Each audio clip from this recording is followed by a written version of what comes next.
கிறிஸ்துவுக்குள் பிரியமானவர்களே, ஆண்டவராகிய இயேசு கிறிஸ்துவின் நாமத்தில் என் அன்பின் வாழ்த்துக்கள். இன்றைக்கான ரட்சிப்பின் சத்தம் ரோமர் 2ஆம் அதிகாரம் 10வது வசனம். முன்பு யூதரிலும் பின்பு கிரேக்கரிலும் எவன் நன்மை செய்கிறானோ அவனுக்கு மகிமையும் கனமும் சமாதானமும் உண்டாகும். எனக்கு அன்பான கர்த்தருடைய பிள்ளைகளே, இன்றைக்கு ஆண்டவர் உங்களை பார்த்து சொல்லுகிற வார்த்தை, உங்களுக்கு மகிமையும் கனமும் சமாதானமும் உண்டாகும் என்று சொல்லுகிறார். என்னுடைய வாழ்க்கையில சமாதானம் இல்லையே, ஒரு கனம் இல்லையே, இப்படிப்பட்டதான சிந்தனையோடு கூட ஒருவேளை நீங்கள் வாழ்ந்து கொண்டிருப்பீர்கள் என்றால், கர்த்தர் இன்றைக்கு உங்களை பார்த்து சொல்லுகிறார், நான் உங்களுக்கு கனத்தையும் சமாதானத்தையும் தருவேன் என்று அவர் வாக்கு பண்ணுகிறார்.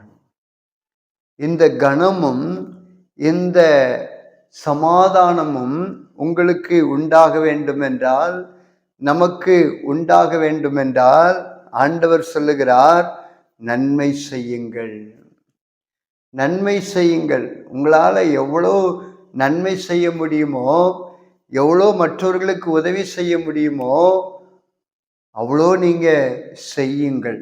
செய்வீர்கள் என்றால் ஆண்டவர் உங்களுக்கு கனத்தையும் உங்களுக்கு சமாதானத்தையும் உங்களுக்கு மகிமையும் தருவேன் என்று சொல்லுகிறார். சமாதானத்தை பெற்றுக்கொள்வதற்கு ஒரே ஒரு வழி, ஆண்டவர் சொல்றாரு, நீங்க நன்மை செய்யுங்கள். வேத வசனம் சொல்லுகிறது, தான தர்மம் செய்ய மறவாதிருங்கள். இப்படிப்பட்ட பலிகள் மீது தேவன் பிரியமாயிருக்கிறார். நீங்க தான தர்மம் செய்கிறதுல உற்சாகமாக செயல்படுவீர்கள் என்றால் கர்த்தர் அதை பார்த்து உங்களுக்கு நிறைய நன்மைகளை செய்வார். எதை விதைக்கிறீர்களோ அதையே அறுப்பீர்கள் என்று எழுதப்பட்டிருக்கிறது. நீங்கள் நன்மையை விதைப்பீர்கள் என்றால் நன்மையை நீங்கள் அறுத்து கொண்டே இருப்பீர்கள். அதன் நிமித்தம் உங்களுக்கு மகிமையும் கனமும் சமாதானமும் உண்டாகும். ஆகையினால நன்மை செய்ய மறவாதிருங்கள், தான தர்மம் செய்ய மறவாதிருங்கள். வேத வசனம் சொல்லுகிறது, ஒருவருக்கு நன்மை செய்வதற்கு நமக்கு திராணி இருக்கிற பொழுது நாம நன்மை செய்யாமல் இருந்தால் அதுவே பாவம் என்று எழுதப்பட்டிருக்கிறது. ஒருத்தருக்கு உதவி செய்ய நம்மளால முடியும், ஆனா நம்ம உதவி செய்யாமல் இருப்போம் என்றால் கர்த்தர் சொல்லுகிறார், அதுவே உங்களுக்கு பாவமாயிருக்கும். அந்த பாவம் உங்களுக்கு சமாதான குறைச்சலை கொண்டு வந்துவிடும் என்று ஆண்டவர் எழுதி வச்சிருக்கிறார். இன்னைக்கு நிறைய பேருடைய குடும்பத்துல சமாதானம் இல்லாம இருப்பதற்கு காரணம் என்ன அப்படின்னா, நன்மை செய்வதில்லை.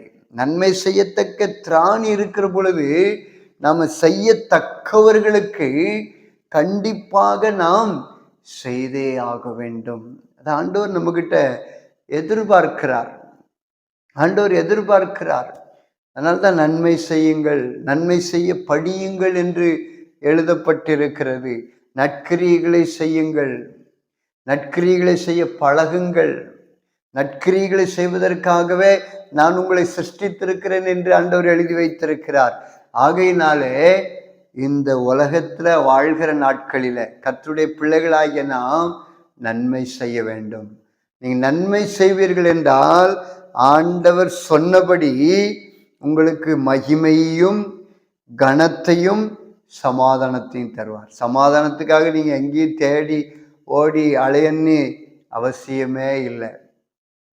நீங்க நன்மை செஞ்சீங்க அப்படின்னா உங்க வாழ்க்கையில குடும்பத்துல உங்க சந்ததிக்கும் சமாதானமும் மகிமையும் கனமும் உண்டாகி கொண்டே இருக்கும்.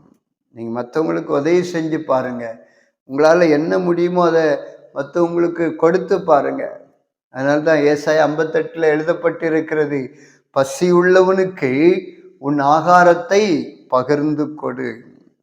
ஒருத்தர் பசியோடு இருக்கிறாங்க அப்படின்னா அவங்கள பார்க்க வச்சுட்டு சாப்பிடாதுங்க, இருக்கிறத பகிர்ந்து கொஞ்சம் கொடுங்க.